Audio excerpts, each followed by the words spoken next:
why do you think South remains a huge challenge for the BJP? It remains a tough nut for them to crack, despite Prime Minister several appeal and outreach. Well, multiple regions. First and foremost, language is a major barrier. Because see, in politics, you have to communicate with the masses. How do you communicate if you don't speak the same language? And there are very few charismatic orators or leaders, say with BJP, coming from South with the oratory skills to communicate and engage with the masses. That I would say one. For somebody in Tamil Nadu, Prime Minister Narendra Modi speaking and Netanyahu speaking are one and the same. I need a translator for both. Yes. So yes, through translator you can convey. A lot is lost in translation. You are conveying your message. You are not necessarily communicating with the masses. Correct. So that's a major hurdle. The second thing is southern states are also they have a different social, like all other states. They have a separate social, economic, political, I would say, DNA compared to North. They have their own issues. They have had strong regional parties in states like, say, Tamil Nadu, which has emerged from Dravidian agitation. You have very strong national party presence in Karnataka, until very recently, even in old Andhra and Kerala. You have communists. So the national parties, except for Tamil Nadu, Congress has retained its very major presence. That's one. So that space of national party has been occupied by Congress. Regional parties, be it TDP, be it BRS, be it DMK, AIA DMK, has a very strong presence in southern states. And on top of that, the final point is economically, socio-economic parameters in southern states relative to the northern states have been better. So there is, yes, while the people in South aspire for a better life, better governance, less corruption, all those things, they certainly do not look up to the leaders coming from North. They don't want Tamil Nadu to become like, say, Bihar or UP. Compare that if you are in UP, if you are coming from South, you would like your state to become like Tamil Nadu or Karnataka on some aspects at least. So there is not looking up to the governance models that West and North has seen. That's one bit. Language is second, and the very strong regional and combination of Congress's strong presence coupled with the regional parties are the three reasons probably BJP has not been able to enter South with as much force as they would have liked it. But they are there. In Karnataka they are there. Now in Telangana they have become almost like double digit. In Kerala now they are double digit. The two states where they are really struggling, one is Andhra and one is Tamil Nadu. In Tamil Nadu again I see them breaking into double digit now. Most likely they will break into double digit in this elections itself. Is it based on your perception or your numbers say so? No, I don't do any number per se, but my sense is increasingly Dravidian parties put together, AIA, DMK and DMK, their combined vote share will go down below 60-65%. The process is on for last 20 years. Together they have not been able to get more than 70-75% vote. I see as time progresses, because these two parties has been ruling now almost 40 years. 50 years plus. Yes. So there will be a combined anti-incumbency against this so-called Dravidian party, the two formations. And data is clearly suggesting that that number is reaching 1/3 or more. With a little bit of push from BJP and some new announcement I see coming from likes of Vijay and all, I see combined vote share of both Dravidian parties would go below 65, can go below 60 also, and the time will come in say 10 years. I cannot put a number to it, but in the medium term I do see that between the two Dravidian parties, one would retain and the challenger would become a non-Dravidian party. Say if BJP grows, who will lose from that growth? Who is likely to lose from that growth? I don't know. First they will consolidate, they will get the major vote share from this 1/3 of Tamilians who are not happy with Dravidian parties. put together AIA-DMK. So they will first eat into the votes of non-AIA-DMK, DMK votes. Then slowly they will start taking votes from these two. Who they will take vote is difficult to say because it depends on when BJP's rise starts, who is not able to hold their vote share, whether it's AIA-DMK or DMK. One perception is DMK is too much of an ideological party, so it's easy to break AIA-DMK's voter base because they're less ideologically committed. Is that the right observation? Ideologically, they are both coming from the same stream. The difference I see is that AIA-DMK, right from MGR's days, has remained more or less mass-based party. Correct. AIA-DMK, DMK to that extent has been a cadre-based party. So, there are plus and minus of both positive and negatives of being a cadre-based party. So, when you are a cadre-based party, you appear more ideologically committed because you have your foot soldiers who die or swear by your ideology because they are your cadre, they are not only your supporters. So, to that extent, they look more ideologically firm. But if you go and talk to the rank and file of AIA-DMK, they would also equally claim the legacy of Dravidian agitation or the Dravidian legacy, as one would call it. Do you see AIADMK regaining its lost fortunes that it has lost after Jayalalitha's demise? You spoke about EPS rising, but do you see them as a declining force? If I'm a keen observant of Tamil Nadu politics, I would not write off EPS. I would not take him lightly. Anyone in Tamil Nadu who takes EPS lightly in short run, because age is not on his side. So, whatever happens under his leadership has to happen, say, in next 3 to 5 years. But anyone takes him lightly would be making a mistake because, again, he has come through the rank. He has risen primarily on his own strength and political maneuvering or his ability to handle political issues, cadre, organizations, whatever you want to call it. So, anyone who has risen from the rank, I wouldn't underestimate. As a chief minister, nobody gave him a chance, and he did reasonably well for himself and his party. Then nobody gave him a chance to become the leader of AIA-DMK. Now, we see that he is by and large has been accepted by rank and file leaders and cadre supporters as the one-man supremo of the party. These events, these experiences just tells you that don't take him lightly. He cannot even last few months. So yes, I wouldn't rate him. I wouldn't write him off, or I would not take him lightly. Was it a wise decision on his part to exit the NDA in an election where the BJP is predicted to win, that too massively?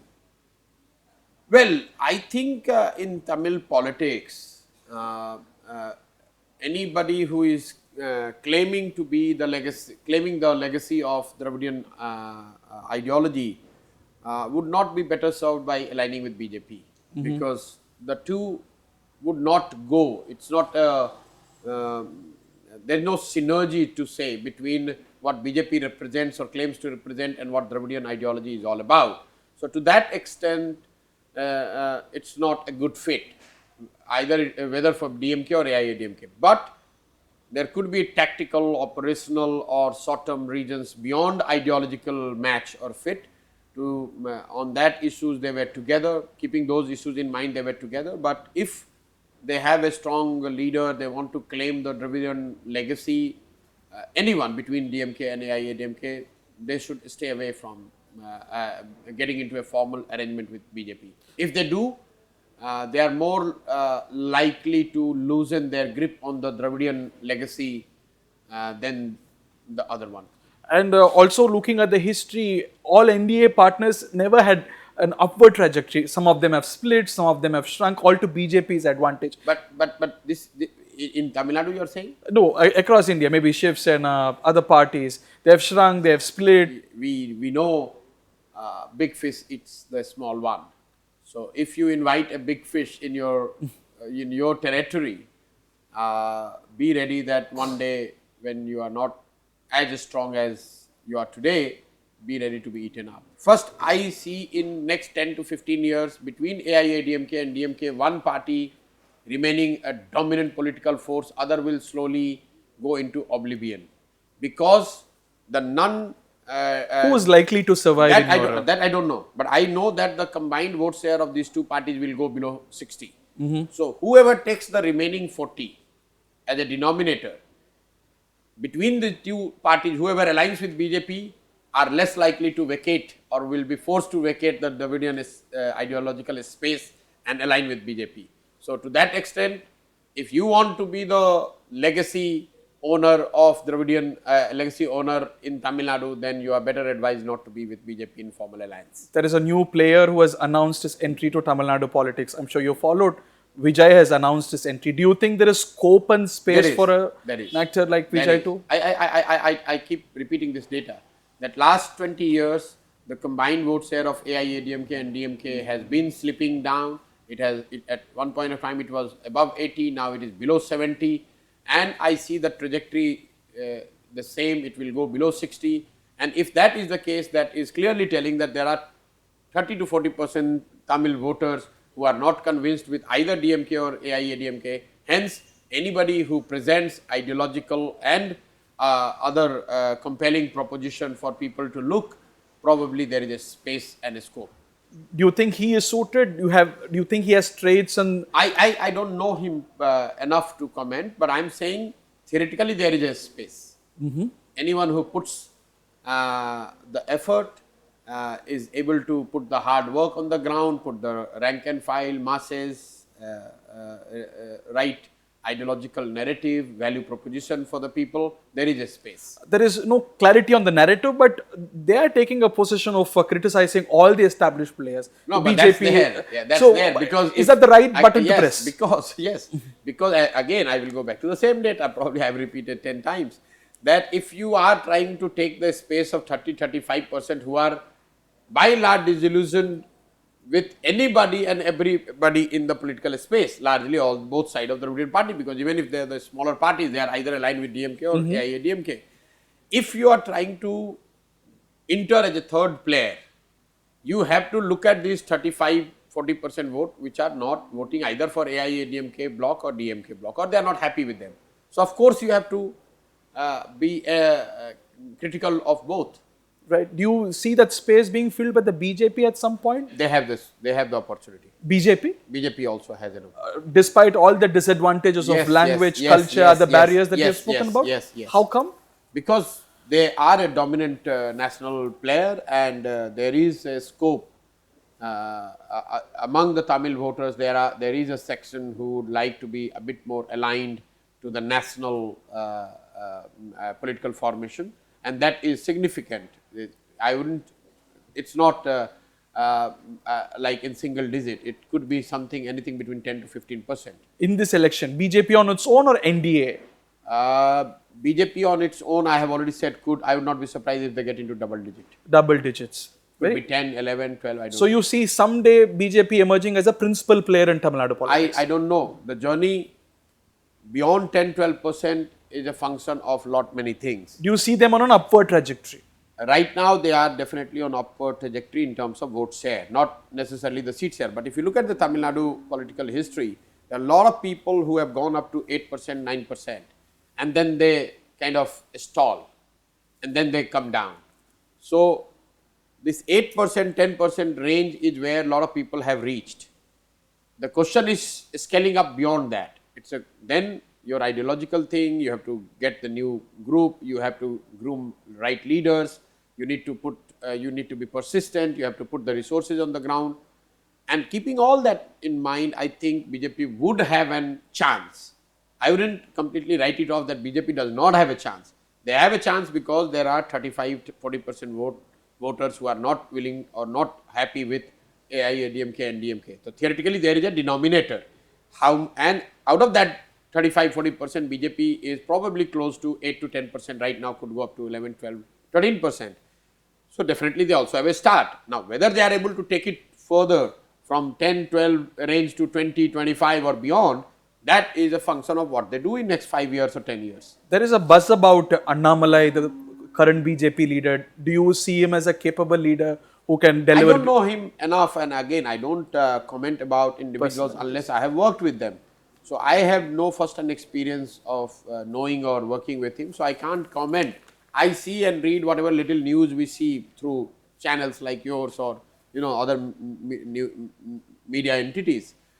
He appears to be one aggressive guy who at times appears also to be in hurry, but maybe this is the mandate he has from the BJP top leadership. Let me ask about somebody you worked with. How was your relationship with DMK? Well, my relationship with MKS has been pretty good, and it was professional. We did the work, and since the election result, I have been to Tamil Nadu once or twice. I have got no business or intent to go and associate myself politically or otherwise in any issues, because that's not what I'm meant to do. So to that extent, we share a cordial, friendly relationship. It was for a job that was done. Now he's doing his job, and I'm happy if he's performing well as a chief minister. How do you assess him as a leader? Quite experienced and much more sharper and knowledgeable than what he appears. Many a times people do not factor in the grind he has gone through. So he's sharper than he appears.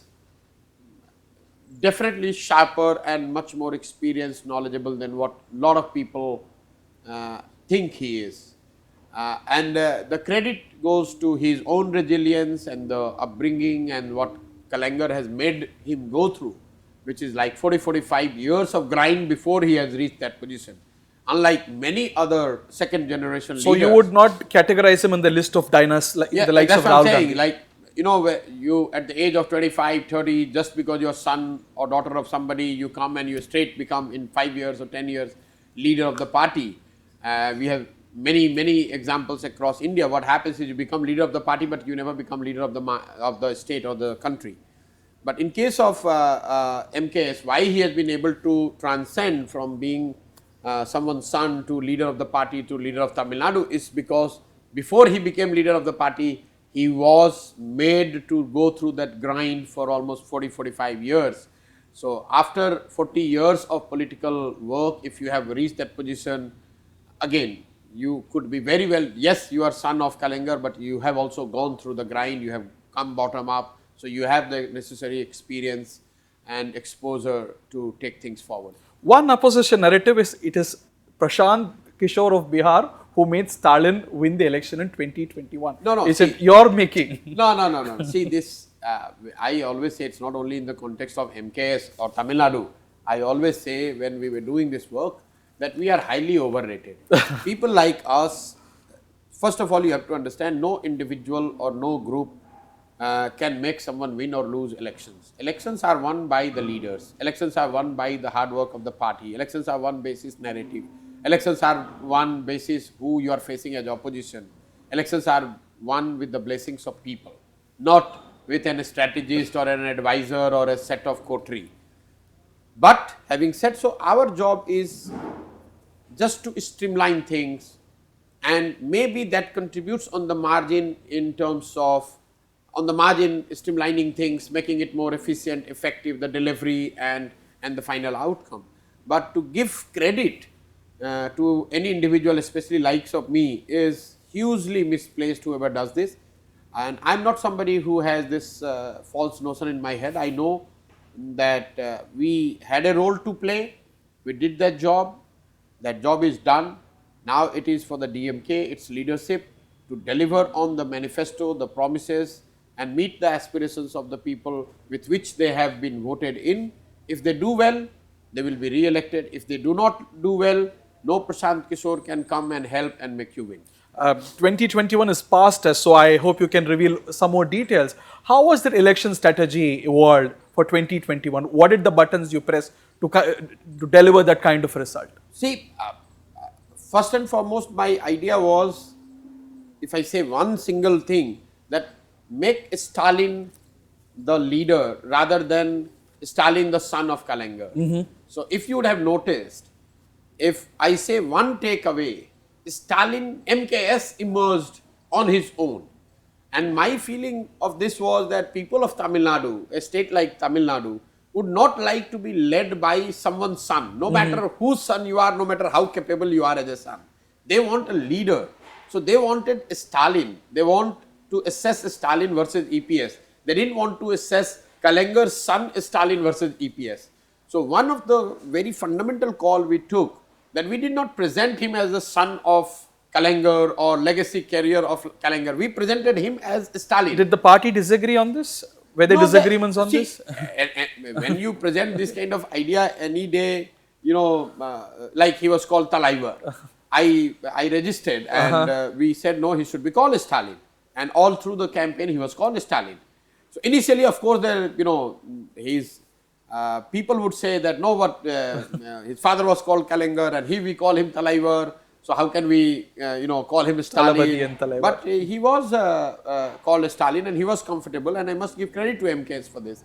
That in the debate, he decisively sided with what I was suggesting, and he said no, I was comfortable, and he saw the merit in name Stalin becoming the household name rather than him being called Talaivar or Kalengar's son or the torchbearer of Dravidian ideology, legacy, etc. First, Stalin as a person, as a leader, is what the whole idea was, to take him. Otherwise, he would have been seen as the son of XYZ and might not have. So he had the propensity to take the right advice. Yes, all leaders who are successful, they have, it's not only the propensity, they have the courage to go with the right advice, or the advice that ended up being the right advice. One narrative is he's always run by his family or a coterie around it. Was he a leader by himself who stood his ground, took his own decisions? I see he takes his decision on his own. But again, as a person, he appears to me as like a slightly introvert. He's not somebody He's introvert. Yeah, he's not somebody who speaks too much. And also, maybe with me, there would have been a language barrier. But in general also, I do not see him very verbose. I don't see him somebody who talks too much. So sometimes leaders with such attributes gives you the impression that they are run by somebody else. But I think you are making a huge mistake if you think that he can be run or dictated by somebody else. There are always people around you who assist and play a role. But end of the day, he is man of his own mind. He is the boss. Yes, I have no doubt he is a man of his own mind, and again I would give credit to his upbringing, I give credit to his 40 years of experience, the grind. Yes, there are aspects when you are running such a big political formation, government, you would have your people who you trust. They could be part of your family, they could not be part of your family, they could be your friends, they could be your political colleagues, and there could be criticism around that. But he is the boss, and he has, at least when I was dealing with them, I cannot comment about today's, but when I was dealing with DMK and MKS, he was the one who was taking the call. Did EPS pose a greater challenge than you expected electorally? Because the margin was 3%. I tell you, he definitely put up a better show than what most in DMK thought. At the cost of not sounding so humble, I was always of this opinion that EPS will. I said at the beginning of this interview, when I assess EPS from a distance or otherwise, I would never underestimate him. And to that extent, we were expecting, in my own head, I was expecting it to be a tough battle. But I must concede to an extent that many in DMK, rank and file, they thought it was an easy election. They thought it's just for the taking. That didn't happen. The margin was lesser than they anticipated. It didn't happen, but for some right things, it could have gone wrong as well. Or let's put it other way, if EPS were to get some of the additional things right, probably he would have come more closer. How do you rate Mr. Udayanidhi? I haven't worked with him again a lot. I've seen him a little bit during my association. He's still leader in making. Some of his comments made national headlines. Some even say his Sanatan Dharm comments impacted elections in Rajasthan and I don't Madhya think Pradesh. so. I don't think so. It just gives a handle to political opponents if they Not big choose enough to impact the elections? No, I don't think these comments sift the needle, the voting percentage or the voting behavior. Comments, it can create a lot of debate on the television, some chatter, some shadow boxing from both sides, but I don't think it changes the final voting outcome. Do you follow the DMK government's performance, because that's a government that you helped install? Do you think they're on the right track? I don't follow the government, and this is the conscious decision I have made right early when I got into that work. That a lot of people say this, that if you have helped somebody to win, it is your responsibility also to help them deliver. But It happens in countries like the US.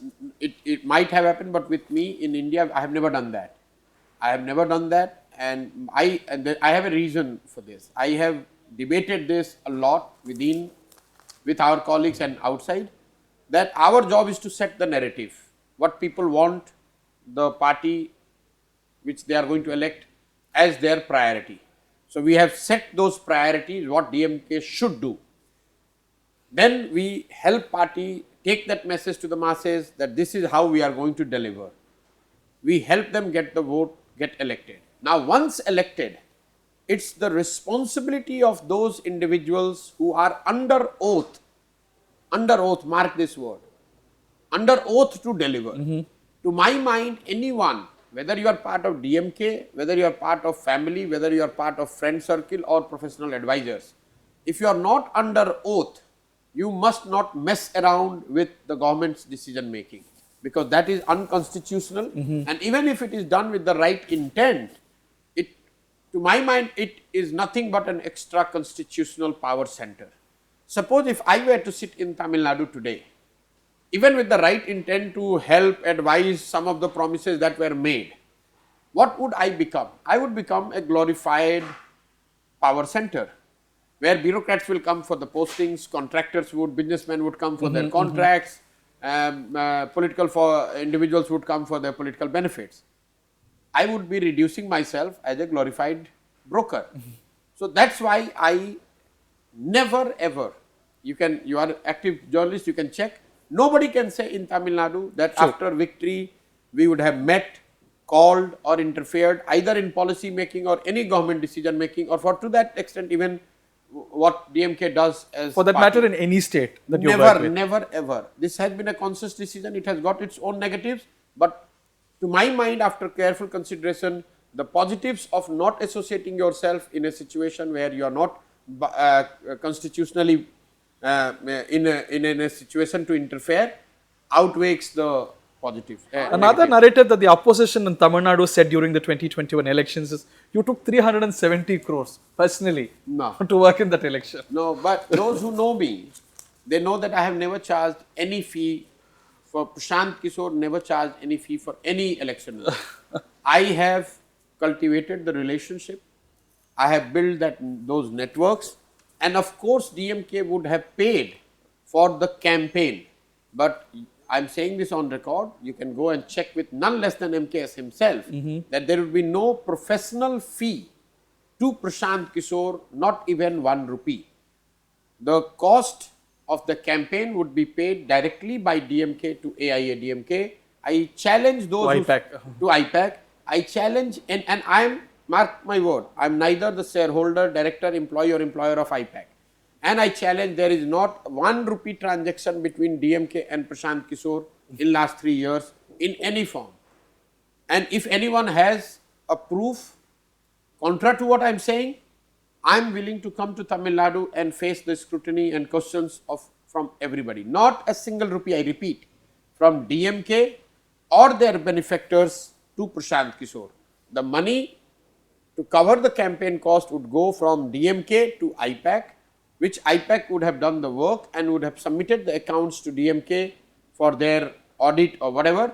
The terms of arrangement was, my job is to advise, to put a team that help you execute the campaign. My job is not to collect money.